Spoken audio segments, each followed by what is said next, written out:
Sha-na-na-na-na-na-na-na, sha-na-na-na-na.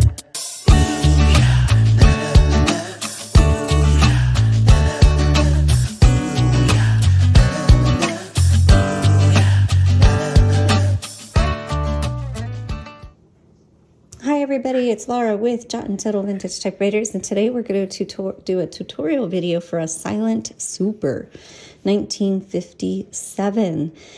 And hopefully I can do it fairly quickly. My last one was a super long video, so I'm sorry, sometimes I get long-winded. But so I'm going to kind of just blow through this one.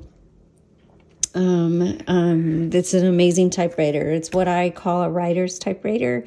If you are an active writer, you're looking for something, a manual that flows very, very well. This is it. Silent Super, excellent machine. Some people wonder, is it truly silent? No, it's not. But it's a little bit less. I mean, I don't know why I think it was more of a marketing thing. But when you're typing it, you can definitely tell a difference in the typing on a Silent or Silent Super. It has kind of like a dampening or muffled feel, and somewhat of a muffled sound, but you can still definitely hear it. So, all right, without further ado, there is your paper holder. Your margins, you have to manually set your margins if you're not familiar with typewriters. This is your carriage. To move your carriage, there are two levers, one on each side. Doesn't matter which one, just pull it in. That releases the carriage. When you get to your margin on the right side, that bell's going to go off to let you know so you can hit your return handle. This is your return handle. So it not only does it take you to the beginning of the line, it advances the line. And so you have 1, 2, and 3 right here. So you can advance 1 line, 2 lines, or 3 lines. All right, so we're going to bring that back to the middle. On this one, there is a lever on the left roller handle. And what that is for, when you turn the handles, it moves every half of a line. You can hear that clicking. Sometimes you want it to be in the middle, kind of in between that. So you pull out this lever over here, and that releases your roller, and so you can... you can't hear that clicking, so it's kind of like variable spacing. Get it exactly where you want it, re-engage, put that back in, re-engage, and you are good to go. This is your paper release. That releases the tension on the paper. So we're going to load a piece of paper, and we're going to put it right behind the roller. You don't have to shove it down in there, just place it there.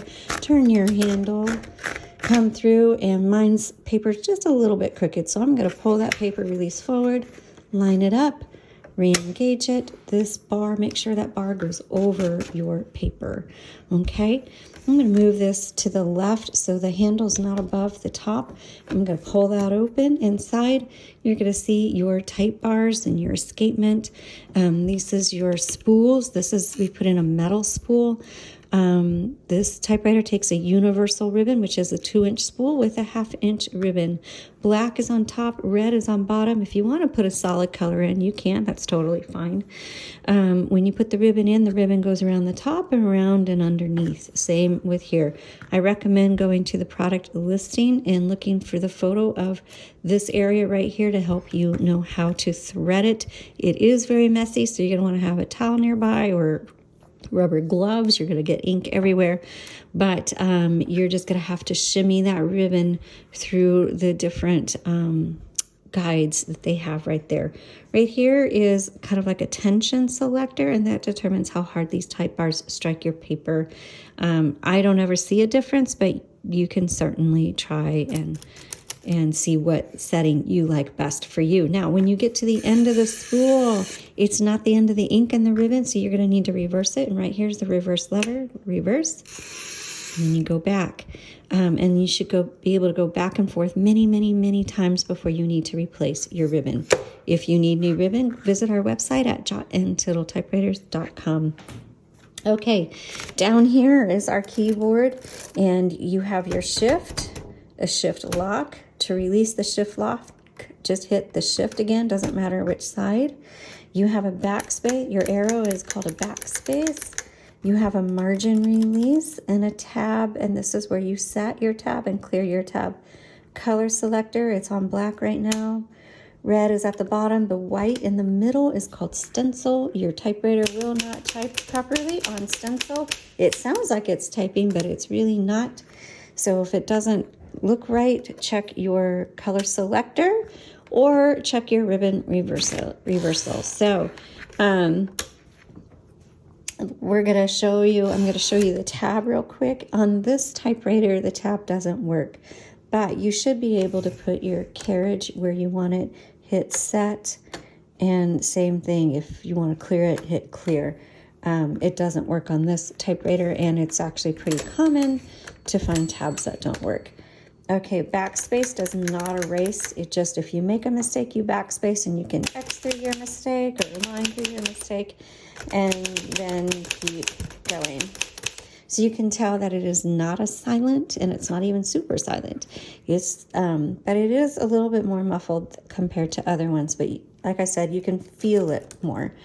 So there's the bell telling me to hit the return handle, but I want to show you the margin.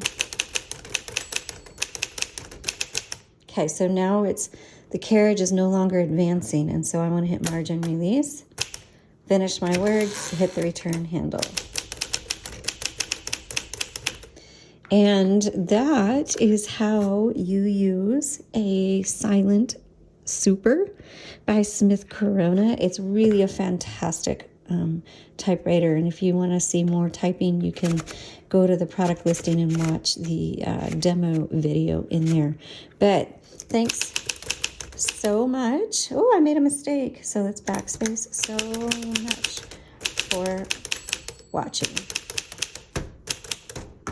Have a great day.